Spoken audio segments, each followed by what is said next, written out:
To our guests. With us from Washington, MSNBC contributor Jared Bernstein, who's a senior fellow at the Center on Budget and Policy Priorities. And we're delighted to have with us Congresswoman Jan Schakowsky, Democrat of Illinois. Good afternoon, ma'am.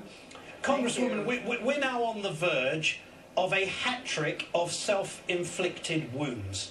We've had the debt ceiling fight, we've had the fiscal cliff fight, now we've got the sequester.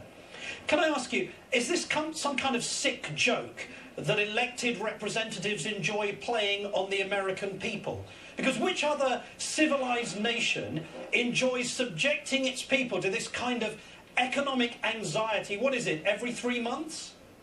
You know, there might be some explanation if there were some political advantage to be gained. But you just read that poll that the partisanship that the Republicans are showing is not going over well with the public. So in addition to, once again, threatening to seriously damage the economy, maybe the loss of 750,000 jobs and perhaps sending us into a double-dip recession is at stake, and the lives of middle-class people. Or how about 4,000 children in New Jersey not being given MMR vaccines?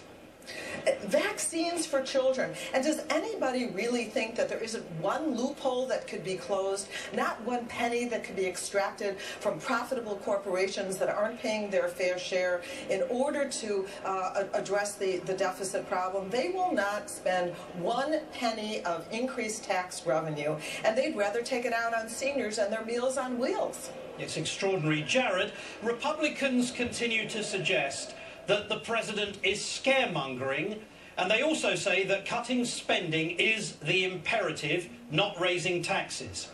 I ask you, Jared, as an economist, is the deficit the single biggest economic problem facing this country, or is it the slow rate of recovery? And how will that be affected if the sequester occurs, what, in 2 to 3 days' time? Look, in the immediate term, the deficit that policymakers ought to be focused on, and Congresswoman Schakowsky knows this very well because she does focus on this, is the jobs deficit, the growth deficit. But to the contrary, these austerity measures go exactly the wrong way. The Congresswoman mentioned the hundreds of thousands of jobs that would be lost. Both the Congressional Budget Office and other nonpartisan analysts point out that this is going to shave about 0.5% of growth off of GDP. So, you know, the spending cuts are exactly the wrong medicine, and if you have any question about that, just look to Europe, where their economies are reeling from that. And let us not forget, one of the things that makes me most incensed about this is to hear them say, we can't do any more revenue increases because we've already done that. Well, we've actually done a lot more on the spending cut side than we have on the revenue increase side. About twice as much more, a little bit more than that. Okay, Congresswoman, I wonder if you take a listen to Senate Minority Leader Mitch McConnell just a short while ago. Listen to this, ma'am. The president's a master at creating the impression of chaos as an excuse for government action. Do nothing, fan the flames of catastrophe, then claim the only way out is more government in the form of higher taxes. Congresswoman, is that right? The only reason the president is raising the alarm is to raise taxes? That is utterly ridiculous. The president has put on the table, and as you pointed out, you can go to the website, a long-term plan that actually cuts about $4 trillion from the deficit, but does it in a balanced way, increasing revenue and making some of the cuts. So Mitch McConnell is the one that is deceiving the American people into thinking that somehow this is really a necessary thing to do when it couldn't be more damaging. It's really crossed the line into acting irrationally, I would even say crazy. Right, well, that's a fairly, I think, generous view of Mr. Mitch McConnell. Jared, Speaker John Boehner just 2 months ago suggested that he could stump up $800 billion by closing tax loopholes. Nowadays, he never mentions it. Would closing tax loopholes, Jared, again as an economist, send the economy into a downward spiral of descent and destruction? Would it ruin the economy? Absolutely not. In fact, I happen to be writing testimony on this that I'm giving a week from today on this very topic, on reforming our tax expenditure system, very much in the spirit of what the president said earlier.